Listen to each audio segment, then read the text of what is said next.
and at night.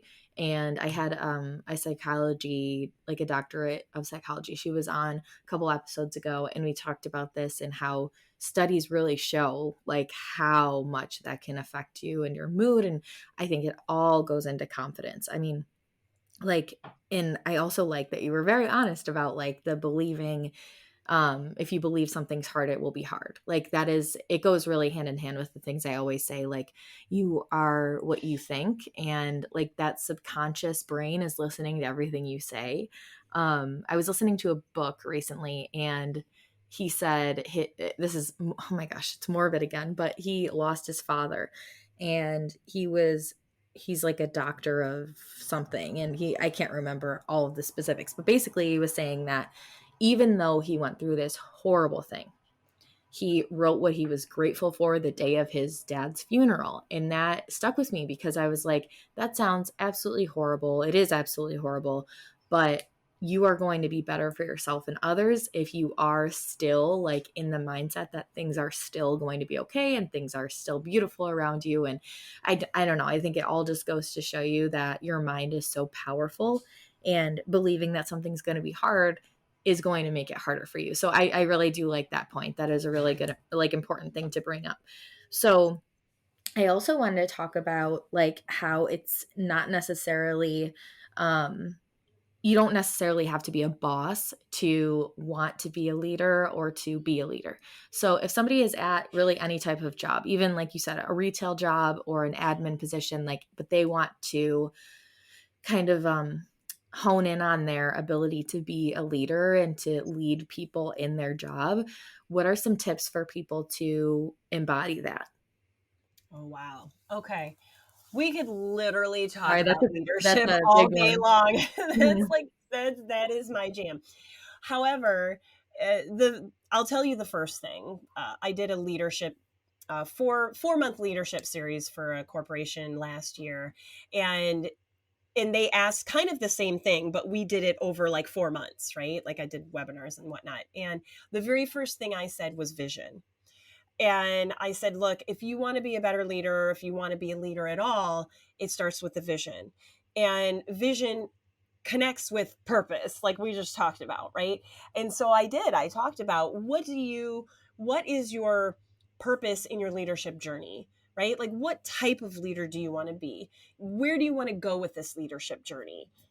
What type of people do you want to lead? Do you want to lead projects? Do you want to lead people?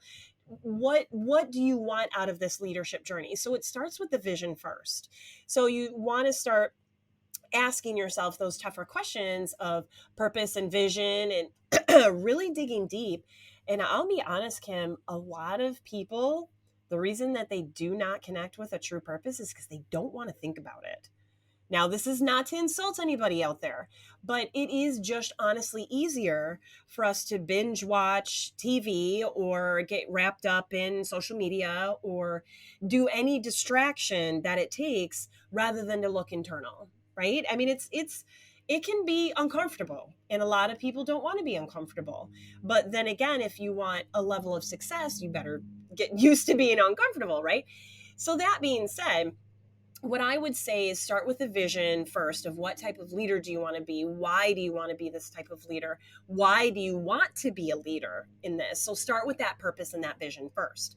The second thing is really honing into your talents, right? Like what are you really good at? And I kind of touched on that earlier. What lights you up? What are your talents? What are you really good at? What are you not good at? Being honest with, okay, I'm really good talking to people, but I am not so good at the admin tasks like database or numbers or accounting or anything like that.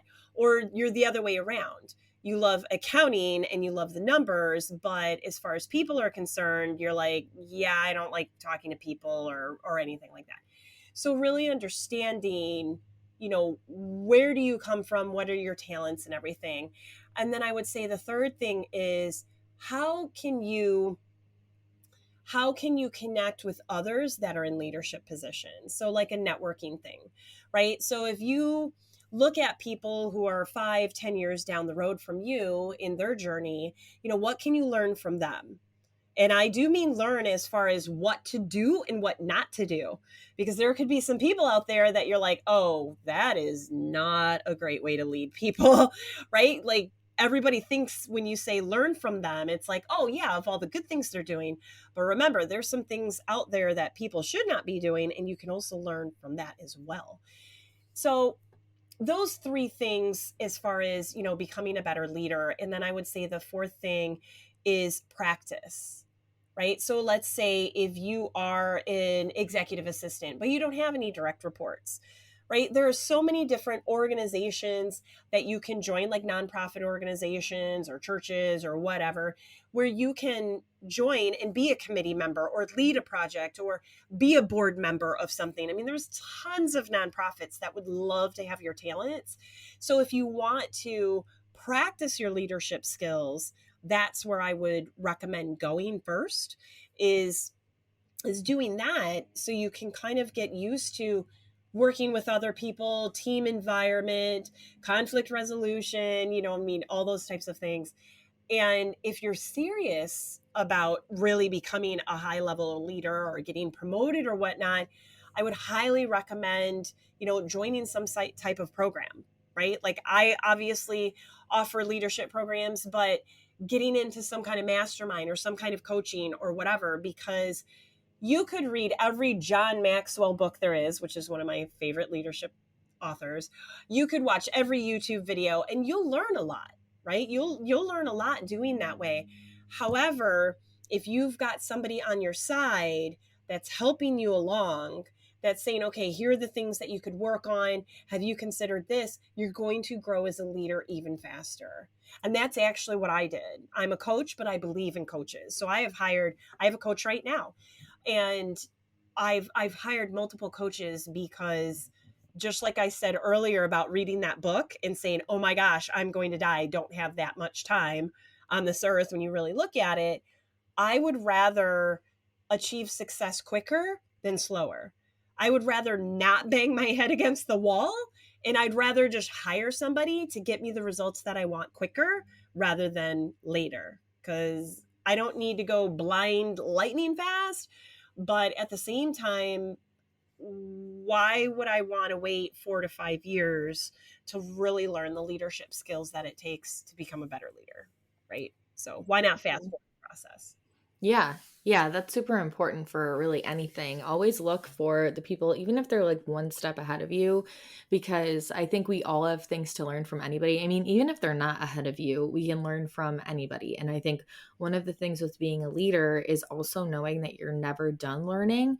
And it doesn't mean that you're a bad leader if you struggle. So, do you think that no matter how high you get, like up on the corporate ladder, or whoever or however many people are under you, like you're always going to run into a situation you don't know what to do with? Like, is there things like that you have come across, you're like, I do not know how to lead in this situation? So like, what do you do in those circumstances?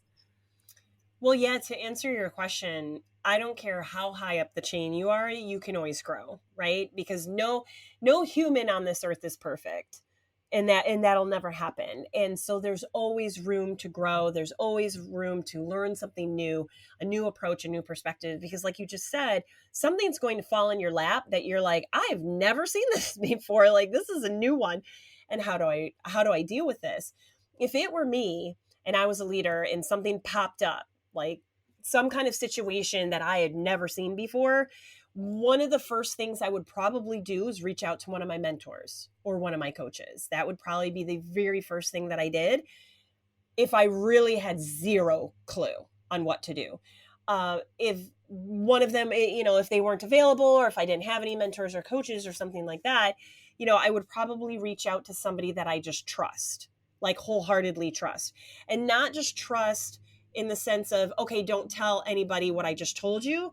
Trust as in you trust their level of character, you trust their level of integrity, you trust their opinions, right? Not saying they have to think exactly like you, but you trust that they're going to give you perspective and thoughts that isn't just lip service, or going to be negative or something like that, or dramatic or whatnot.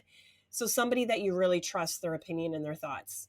If that wouldn't work or whatever, I would probably start journaling about it, right? Like start writing down, okay, this is the situation.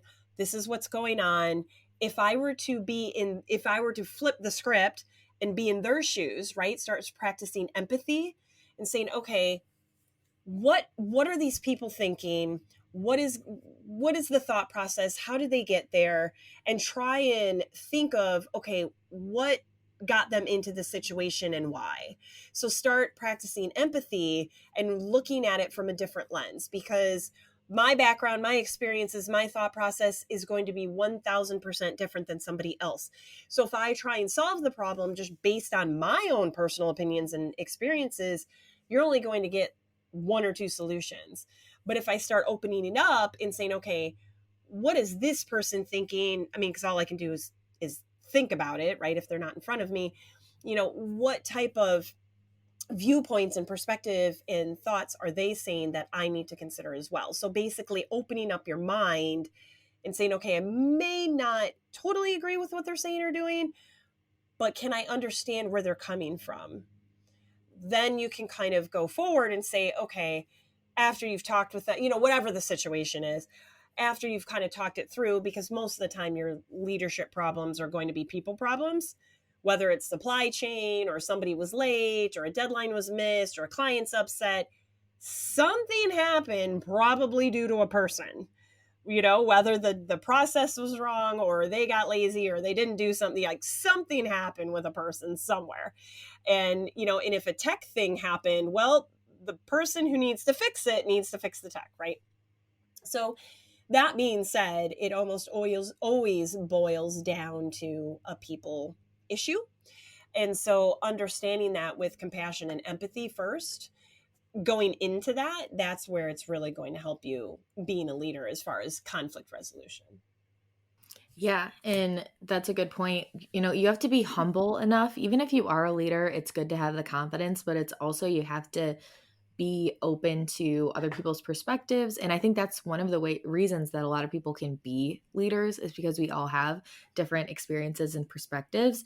And if there's one thing that I have learned over the years, which is just applicable to all kinds of things, not just being a leader, it's that it's a good thing to ask questions. I don't think that asking questions makes you look like you don't know what you're talking about, or, that you're not prepared or ready or whatever it may be. So ask questions, because at the end of the day, you're going to be better for it anyways.